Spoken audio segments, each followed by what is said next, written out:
Salut les managers de l'état moderne. Nous percevons tous les conséquences de la financiarisation de l'économie. Explosion des inégalités, délire boursier et immobilier, licorne, start-up au lever de fonds pharaonique. Mais regardez ce billet de banque de 50 euros. Il n'a en lui-même aucun intérêt, si ce n'est que nous nous accordons tous pour dire qu'il peut être échangé contre un bien ou un service valant lui-même 50 euros. C'est un peu circulaire comme définition, vous ne trouvez pas ? Comment est-il possible qu'un concept aussi central de notre société semble aussi mystérieux au moment même où le système financier semble être engagé dans une sorte de fuite en avant permanente? Des esprits brillants, des grands économistes débattent tous les jours de la nature et du fonctionnement de l'argent. Mais malgré tout, alors que l'argent fait partie intégrante de l'histoire de l'humanité depuis des millénaires, nous restons assez démunis du point de vue conceptuel face à ce mystérieux objet. Allez, je vous ai préparé une nouvelle vidéo, pas piquer des hannetons, pour essayer d'y voir plus clair, mais surtout pour que votre entreprise puisse tirer toutes les conséquences concrètes de ce qui pourrait bien être une véritable révolution culturelle particulièrement paradoxale. A tout de suite.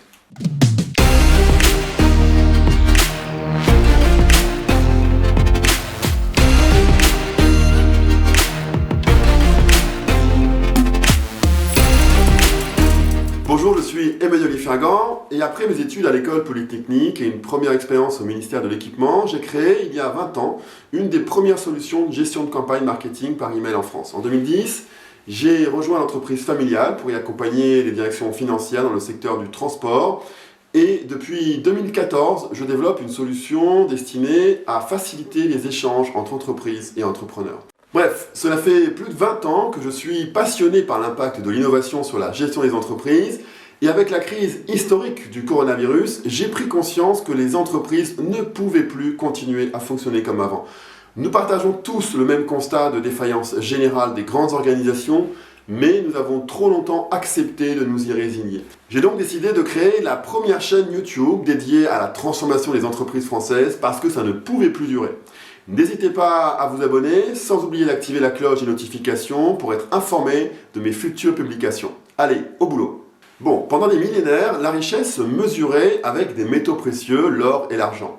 Puis apparurent progressivement les banques qui se proposaient de conserver ces métaux précieux à un endroit pour les remettre à un autre endroit contre présentation d'un document signé, le chèque. Et très tôt s'est posée la question de la crédibilité de la monnaie d'une part et des banques d'autre part. Car concernant la monnaie, les rois et les gouvernements se sont aperçus assez vite qu'il était facile de s'enrichir à bon compte en mélangeant à l'or et l'argent de la monnaie des métaux plus courants, ce sur quoi les détenteurs de monnaie, vous et moi, n'avaient aucune prise. Et concernant les banques, celles-ci avaient la fâcheuse tendance d'engager leurs fonds, mais surtout ceux de leurs déposants, dans des projets risqués, voire frauduleux, ce qui entraînait les faillites bancaires et la ruine des épargnants. Et c'est donc pour garantir la confiance collective dans le système financier, essentiel au développement économique, que les banques centrales furent créées. Et jusque dans les années 70, il était évident que pour garantir cette confiance, il fallait que la monnaie émise par la banque centrale puisse être convertie à tout moment contre une quantité d'or fixe et déterminée. C'était ce qu'on appelait la convertibilité en or, où chaque billet pouvait être converti en or au taux de 35 $ l'once, ce taux ainsi que les cours de change des autres monnaies entre elles ayant été fixés lors des fameux accords de Bretton Woods en 1944. Car alors que le monde n'était pas encore sorti de la Deuxième Guerre mondiale et avait donc subi dans sa chair les conséquences de l'hyperinflation et de la dépression des années 20, il n'était en effet imaginable pour personne que la stabilité du système financier puisse reposer sur autre chose que l'or. Mais avec la modernisation de l'économie après-guerre et les besoins liés à la reconstruction, cette convertibilité fixe est progressivement devenue incompatible avec les besoins de l'économie mondiale, car cela aboutissait à ce que les États-Unis s'engageaient à convertir en or toute la monnaie en circulation dans le monde, quantité évidemment largement supérieure au stock d'or dont disposait réellement la Banque centrale américaine. Et le 15 août 1971, les États-Unis suspendent la convertibilité en or du dollar, et à partir de cette date, l'humanité est entrée dans une nouvelle ère, celle de l'argent immatériel, véritable Big Bang conceptuel dont nous n'avons toujours pas, 50 ans plus tard, véritablement pris la mesure.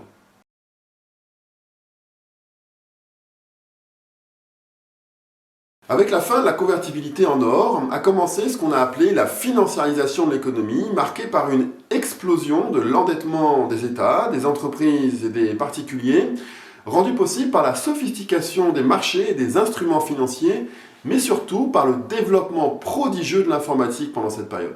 Car alors que dans les années 50, les banques s'appuyaient sur des bouts de papier qui devaient être manipulés, transportés au sec pour tenir les comptes de leurs clients, ces opérations furent transformées en informations binaires stockées sur des supports électroniques toujours plus performants. Et jusqu'au début des années 2000, il semblait que cette sophistication était suffisante et que nous avions atteint la fin de l'histoire. La monnaie n'était plus convertible en or, mais grâce au progrès de l'informatique, le jeu du marché assurait l'équilibre du système dans son ensemble. Mais à partir de 2008, cette assurance va progressivement s'effondrer avec la crise des subprimes, puis la crise des dettes européennes entre 2010 et 2015, et plus récemment avec celle du coronavirus en 2020. Brutalement, les banques centrales se sont retrouvées face au choix, soit de laisser s'effondrer les banques et le système financier, soit de racheter par brouette de centaines de milliards les dettes des États qui menaçaient la solvabilité des banques du fait de la perte de confiance des investisseurs dans ces titres financiers. Et c'est ainsi qu'alors qu'il y a 20 ans, la Banque Centrale Européenne n'avait dans ses caisses que 800 milliards d'euros, soit l'équivalent d'un mois de production de la zone euro, elle a aujourd'hui 7000 milliards d'euros, un 7 avec 12 zéros, soit l'équivalent de 6 mois de production de toute la zone euro. Et cette situation met nos sociétés et nos dirigeants face à de profondes contradictions, car ces milliers de milliards d'euros ne se transmettent que très peu à l'économie réelle. Mais surtout, nous prenons progressivement conscience que ce nouveau régime est probablement beaucoup moins temporaire et exceptionnel que nous ne le pensions il y a quelques années. Et cette prise de conscience est en fait une véritable révolution culturelle, car elle touche le concept même de l'argent.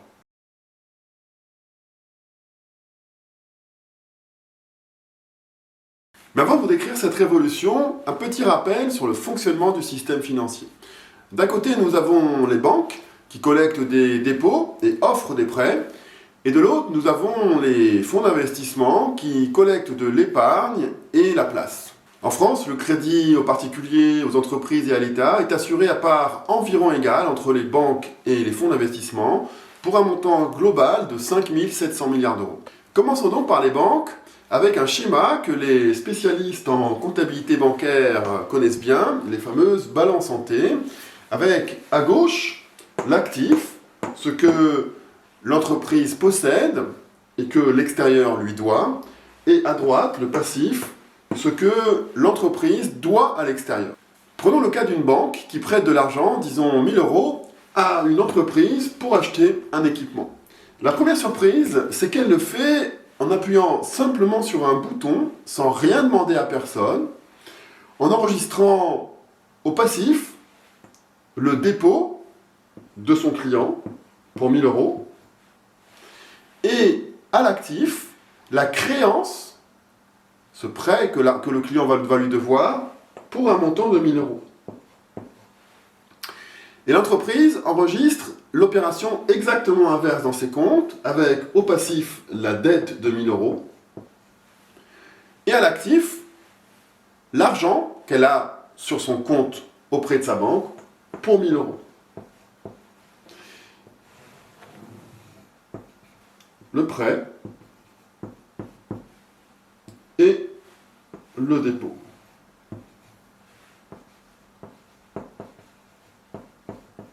Puis, lorsque l'entreprise utilise ses fonds pour acheter l'équipement au fabricant, elle instruit sa banque de virer des fonds à la banque du fabricant. Et cela se traduit par un prêt de la banque B à la banque A,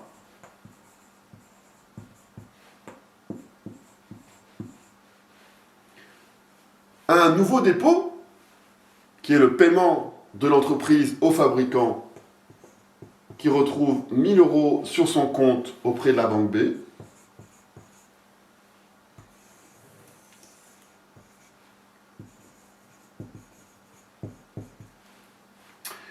Le fabricant a enregistré un profit de 1000 €.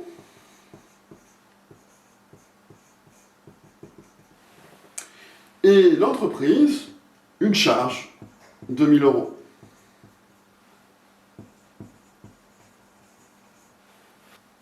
Le dépôt de l'entreprise disparaît évidemment.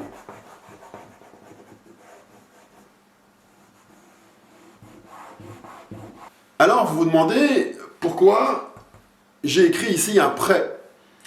Parce qu'en fait, cette terminologie de virer des fonds n'a rien à voir avec la réalité. En fait, la banque ne vire rien du tout. À la fin de la journée, les deux banques font le bilan des opérations entre elles en les compensant et ne conservent que leur position nette. Ici, c'est la banque A qui doit 1000 € à la banque B, mais cette position sera peut-être inversée le lendemain. En fait, nos problèmes conceptuels liés à l'argent viennent souvent du fait qu'on se le représente comme un liquide converse, d'où le terme de liquidité. Mais en fait, rien ne circule ou ne coule, il n'y a que des écritures de débit et crédit qui s'enchaînent. Et une autre surprise, c'est que quand vous faites le bilan de toutes ces opérations, elles s'annulent toutes 2 à 2. Et dans un monde idéal, nous n'aurions pas besoin de banque centrale. Les banques communiqueraient entre elles leurs écritures et tiendraient à jour leurs engagements respectifs. Mais évidemment, nous ne sommes pas dans un monde idéal. Revenons maintenant au deuxième acteur du crédit, les fonds d'investissement. À partir de 2008, les banques centrales se sont mises à leur acheter massivement les emprunts d'État qu'ils détenaient pour le compte de leurs épargnants qui étaient attirés par le rendement sans risque de ces emprunts d'État. Et ceci a abouti à ce que les banques ont accumulé des milliers de milliards sur leur compte à la Banque centrale, sur lequel elles payent d'ailleurs un taux d'intérêt négatif à la Banque centrale. Voilà un schéma similaire que je vous ai déjà préparé, qui décrit le fonctionnement de cette opération. Au début, en noir, les fonds d'investissement ont ces emprunts d'État qui ont été financés par les dépôts de leurs investisseurs, les épargnants. Puis, la Banque centrale achète ces titres, qui apparaissent en bleu à l'actif, et elle achète ces titres en créditant le compte bancaire du fonds d'investissement auprès d'une banque pour un montant correspondant, et le fonds d'investissement, lui, enregistre de nouvelles liquidités d'un même montant sur son compte bancaire. Et donc on voit encore ce même schéma avec écriture, débit-crédit, qui s'enchaînent les unes avec les autres en étant toujours équilibrés globalement. Ce qu'il est intéressant de constater, c'est que cela aboutit à ce que tous les bilans de ces acteurs soient gonflés de liquidités qui ne sont encore une fois que des créances et des dettes réciproques. Et l'autre surprise, c'est que de la même manière qu'une banque crée de l'argent en un clic lorsqu'elle prête de l'argent à un client, bien de la même manière, les banques centrales rachètent aux fonds d'investissement leurs emprunts d'État par brouette de centaines de milliards, en rajoutant en un clic, et sans rien demander à personne, des centaines de milliards d'euros sur les comptes des banques de ces fonds d'investissement. Et à la fin, les banques centrales se retrouvent avec un bilan qui ressemble à ça, avec à l'actif ce qu'elles possèdent et ce qu'on lui doit, de l'or, des devises étrangères, mais surtout ces fameux emprunts d'État rachetés aux fonds d'investissement, et au passif, ce qu'elle doit à l'extérieur, les billets de banque qui circulent dans le public, et surtout, les fameuses réserves des banques, ces comptes sur lesquels les banques ont leur liquidité. Pour ceux que ça intéresse, vous pouvez visualiser précisément le bilan de la Banque Centrale Européenne dans un lien que je vous ai mis en description, c'est assez édifiant. Et parce que la Banque Centrale achète massivement ses actifs sans risque à leur prix nominal, c'est-à-dire sans tenir compte d'un défaut de paiement, la rentabilité de ces actifs financiers s'est effondrée. L'argent ne rapporte plus rien en dormant, voire même il en coûte, puisque les banques payent elles-mêmes un taux d'intérêt négatif à la Banque Centrale sur leurs réserves, et les investisseurs ayant vendu au plus haut ces actifs financiers sans risque se retrouvent avec des montagnes de cash qu'ils cherchent désespérément à placer ailleurs. Mais globalement, ces montagnes de cash ne peuvent pas disparaître, sauf à ce qu'elles remboursent des dettes, et elles circulent donc entre les investisseurs, et c'est ce qui a alimenté la hausse continue des prix de l'immobilier, des actions, du marché de l'art, et puis plus récemment des crypto-monnaies.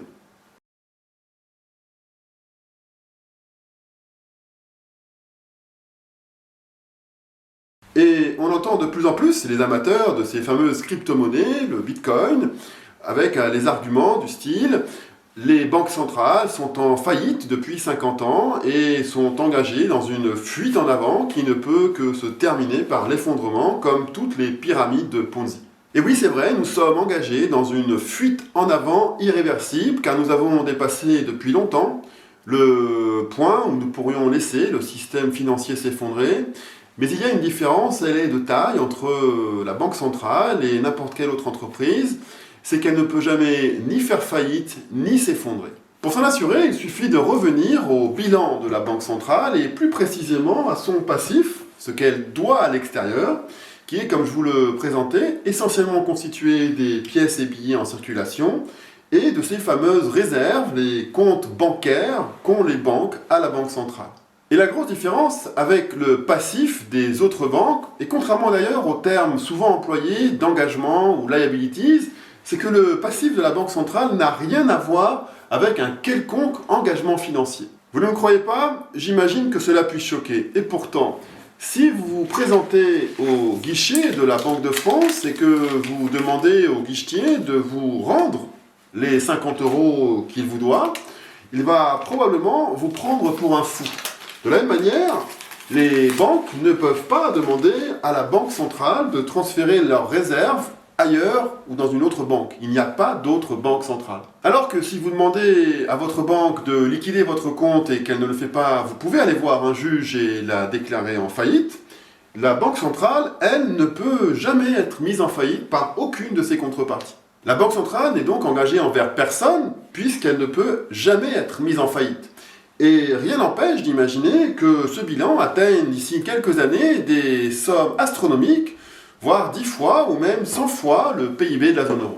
La seule chose qui intéresse les banques centrales, c'est que le système financier soit stable et ne mette pas en péril l'activité économique, quitte à ce que ces mêmes banques centrales refinancent les dettes de tous les États, voire même un jour celles des entreprises ou des particuliers. Et cette abondance de liquidité qui continuera à inonder le système financier est la première certitude que nous pouvons avoir en regardant ce billet de 50 €, c'est que votre entreprise, mais aussi vos concurrents, vos partenaires, auront tous de moins en moins de mal à se financer, quelle que soit leur situation particulière.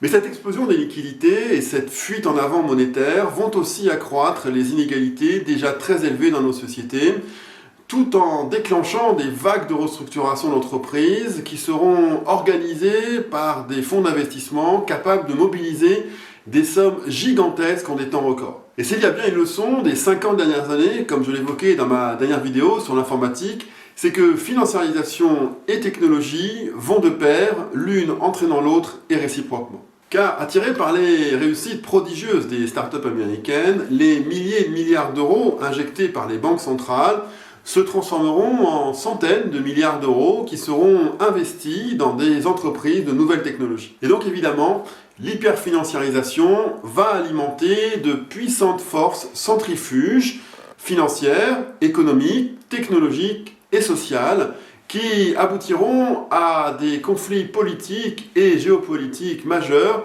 si nous ne parvenons pas à maintenir un niveau de cohésion suffisant au sein et à l'extérieur de nos sociétés. Et s'il y a une autre certitude pour votre entreprise, c'est que l'hyperfinanciarisation se traduira par une accélération des vagues de disruption dans tous les secteurs d'activité, y compris les plus jeunes, qui seront profondément restructurés en quelques années dans un environnement d'extrême concurrence.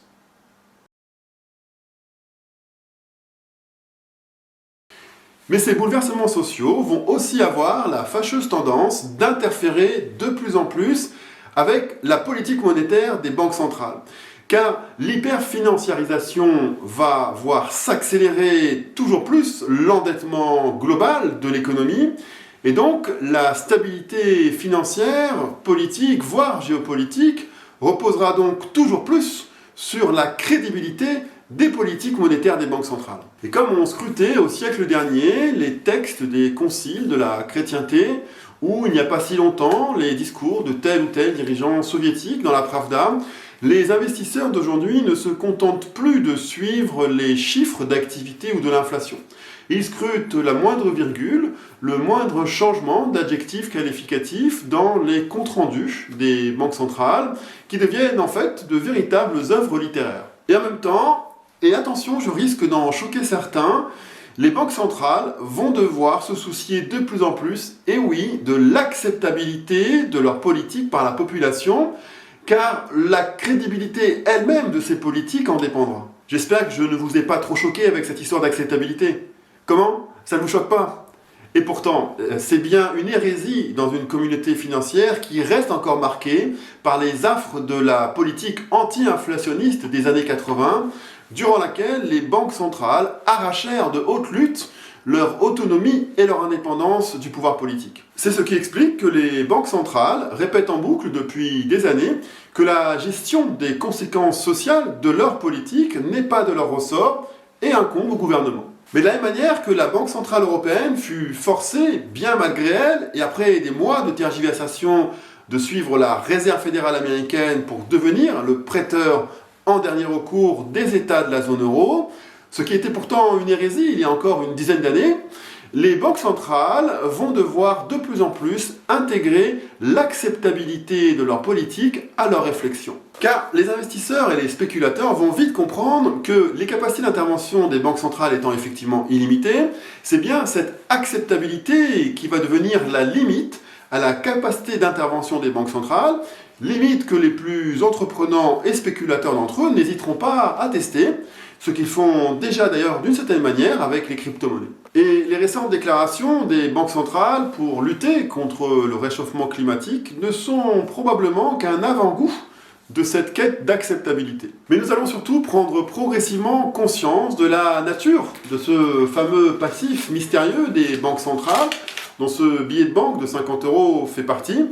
Ce passif n'est, rappelez-vous, pas un engagement financier, puisque personne ne peut véritablement en exiger le remboursement, mais c'est un engagement d'acceptabilité, puisque c'est bien l'acceptabilité qui contraindra de plus en plus la politique des banques centrales. Récapitulons.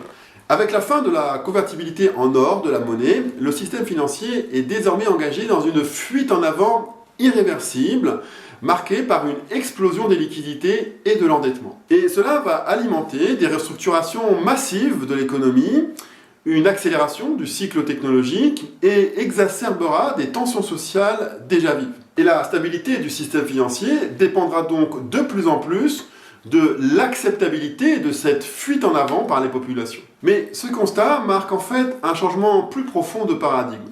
Pendant des millénaires, en effet, le système bancaire et financier s'est reposé sur l'asymétrie d'information, le fameux secret bancaire, et plus généralement sur une certaine forme de mystification. D'une certaine manière, le peuple n'avait pas la culture financière lui permettant de concevoir l'argent comme un système d'écriture comptable se compensant deux à deux, ce qui fut à l'origine de la conception commune et puissante, mais fausse, de l'argent comme un liquide qui circule. Personnellement, je me souviens de la révélation qui fut la mienne quand je réalisais, il y a 20 ans, que l'argent que je croyais avoir sur mon compte en banque n'existait que dans ma tête, et que la seule chose que je possédais vraiment était un bout de papier, le relevé de compte bancaire, qui établissait ma créance envers la banque. Eh bien, c'est paradoxalement cette hyper-financiarisation qui, d'une part, entraîne la réinternalisation progressive du système bancaire au sein des banques centrales, et d'autre part, entraîne ces mêmes banques centrales à communiquer de façon toujours plus qualitative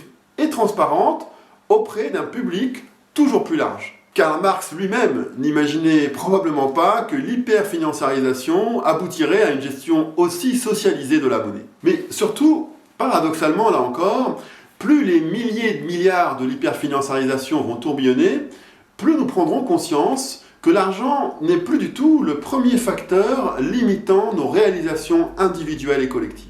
En fait, au bout de l'hyperfinanciarisation, il y a l'humain.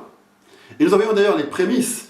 Toutes les entreprises, en particulier les plus grandes, rivalisent l'une avec l'autre dans leur communication citoyenne, leurs engagements sociétaux, et la Banque centrale elle-même s'intéresse au réchauffement climatique. Ensuite, la deuxième conséquence de l'hyperfinanciarisation, c'est que là où hier il était inimaginable que l'argent ne puisse pas être relié à l'idée de rareté qu'incarnaient l'or et les métaux précieux, l'humanité est aujourd'hui plongée dans une abondance totalement inédite de liquidités, totalement virtuelle. Mais cette abondance a des caractéristiques bien paradoxales. Par exemple, c'est paradoxalement parce que nous évoluerons dans cette abondance que l'hyperconsommation compulsive apparaîtra de plus en plus pour ce qu'elle est, comme une rémanence de ces millénaires durant lesquels l'argent était rare. Autre paradoxe, cette ère d'abondance sera marquée par une réduction et non une augmentation des marges des entreprises qui seront engagées les unes avec les autres dans une concurrence extrême.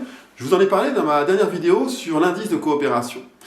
Et l'enjeu pour votre entreprise sera donc de moins en moins sa valeur ajoutée ou sa marge bénéficiaire, mais de plus en plus sa crédibilité quant à sa capacité à exécuter une vision. Alors comment faire pour se préparer au défi de l'hyperfinanciarisation humaine et à cette ère d'abondance si paradoxale ? Tout d'abord, dans un environnement toujours plus changeant, il me semble essentiel que les dirigeants aient les idées très claires sur cette évolution historique du système financier et ses conséquences pour leur entreprise et son écosystème. En fait, c'est véritablement cette clairvoyance que leurs actionnaires attendront d'eux, peut-être même avant leur capacité d'exécution. Et oui, il faudra prendre parti alors que les décennies passées auront été globalement marquées par l'inertie. Aucun dirigeant ne peut faire l'économie d'une réflexion profonde impliquant le plus grand nombre de ses collaborateurs sur les conséquences de l'hyperfinanciarisation sur son activité. Et cela implique toujours paradoxalement que les limites de votre entreprise seront de plus en plus humaines et de moins en moins financières. Et votre premier objectif sera donc de traquer l'inertie, de réduire la bureaucratie, de décentraliser la gestion et de redonner de l'autonomie. Cela n'est ni hippie, ni baba cool, ni new age, c'est tout simplement faire du business au XXIe siècle. D'ailleurs, vous pouvez contribuer à diffuser cet état d'esprit en partageant dès maintenant cette vidéo. Ensuite, là où hier la direction financière était le gardien du temple, à l'image des scribes du néolithique qui seuls détenaient le savoir des chiffres, l'enjeu sera de diffuser la culture financière au plus grand nombre de vos collaborateurs. Pour reprendre cette analogie commode, votre entreprise va nager dans des flots de liquidités et tout l'enjeu sera de faire en sorte que cette liquidité soit accessible au plus près des opérations, ce qui ne pourra plus se faire de façon centralisée. C'est en fait un trait commun à toutes les fonctions support, DSI, finance, RH, juridique, achat. Elles ont toutes vocation à être gérées de façon décentralisée au plus près des opérations, c'est la clé de l'agilité. Mais évidemment, cela nécessitera de déployer un processus budgétaire ultra réactif et de faire évoluer votre contrôle de gestion et vos outils de reporting. D'ailleurs, les entreprises les plus avancées permettent à tous leurs collaborateurs de manipuler les données d'activité dans les entrepôts de données cloud. Avec toujours un seul et même objectif, décentraliser les décisions financières et rendre les collaborateurs plus autonomes au-delà même des frontières de l'entreprise. Car évidemment, les solutions aux problèmes de votre entreprise se trouveront de plus en plus à l'extérieur et non à l'intérieur de votre organisation. Et les disruptions induites par l'hyperfinanciarisation exigeront de plus en plus de votre entreprise d'externaliser toujours plus de fonctions et de projets. Mais c'est encore un paradoxe. Dès lors que l'argent sera accessible partout dans l'entreprise, il disparaîtra. Plus précisément, Parce que les frictions liées à son utilisation disparaîtront, l'argent se fera tout simplement oublier. Et cette disparition facilitera l'externalisation de toujours plus de processus métiers, tout en profitant de cet avantage immense de l'externalisation qui est de mettre un prix à des processus difficilement quantifiables quand ils sont internalisés. Et le plus sera le mieux. Plus vous serez capable de mettre un prix à ces processus métiers, plus vous retrouverez des marges de manœuvre opérationnelles et stratégiques qui seront bien plus importantes que les quelques points de base de marge que vous perdrez ici ou là. Et ça prendra un peu de temps, mais nous allons vite nous rendre compte que nous avons beaucoup moins à gagner en rationalisant et en concentrant les achats qu'en les libérant. Le potentiel, c'est 1300 milliards d'euros d'activités supplémentaires pour nos entreprises. Enfin, l'hyperfinanciarisation, cela prendra aussi la forme par une explosion des services financiers et des systèmes de paiement utilisés dans votre entreprise, avec toujours le même mot d'ordre, le plus est le mieux. Car qui peut encore imaginer que dans cet environnement financier, votre entreprise conservera un processus unique, rigide et centralisé de règlement? Les nouvelles générations grandissent avec des nouveaux systèmes de paiement et le décalage n'a jamais été aussi grand entre l'expérience utilisateur de ces nouveaux services de paiement et celle qui accourt dans les systèmes de gestion des entreprises. Il n'a jamais été aussi simple de gérer un budget ou une petite entreprise. Bientôt, nous aurons même des agents intelligents qui se chargeront de ces tâches rébarbatives. Et pourtant, dans les entreprises plus importantes, ce sont des armées de gestionnaires qui pédalent dans la semoule pour réconcilier factures et règlements, avec toutes les conséquences que nous connaissons en termes de délai de règlement. L'enjeu de demain, c'est la compétitivité, l'agilité, la rapidité. Que cela nous plaise ou non, nous sommes tous dans le même bateau, celui impulsé par les banques centrales, les marchés financiers et les nouvelles technologies. Et cette compétitivité exige que votre entreprise dispose de systèmes permettant à tous ses collaborateurs, salariés ou non, d'engager des dépenses, d'effectuer des règlements, le tout dans un cadre de gestion sécurisé mais indépendant de votre système de gestion centralisé actuel. Ça vous fait peur ? C'est normal. On a toujours peur face à l'inconnu, mais on se rend souvent compte petit à petit que ce n'était pas si monstrueux que ça en avait l'air. D'ailleurs, mon entreprise Weova a une solution qui a été précisément conçue pour cela. Vous pouvez la déployer rapidement et sans impact sur votre budget ou votre organisation. Voilà comment votre entreprise peut se préparer à cette ère d'abondance paradoxale, à cette hyper-financiarisation humaine, qui verra l'argent devenir un gadget, une fonctionnalité parmi d'autres qui ne retiendra pas le plus notre attention. Et oui, nous n'avons pas fini de voir les conséquences de ce qui est probablement une des plus grandes révolutions dans l'histoire de l'humanité. Alors, si vous partagez ce constat, je serais évidemment ravi d'en discuter avec vous et de contribuer à la mesure de mes moyens à transformer votre entreprise pour la rendre plus rapide, plus agile, plus ouverte. Pour cela, c'est simple. Il vous suffit de me contacter sur LinkedIn en cliquant sur le lien ci-dessous et nous conviendrons ensemble d'un créneau de 30 minutes durant lequel j'identifierai avec vous les principaux leviers qui vous permettront d'avancer rapidement et concrètement dans cette voie. Mais n'attendez pas, n'oubliez pas que l'avenir appartient à ceux qui se lèvent tôt. À très vite.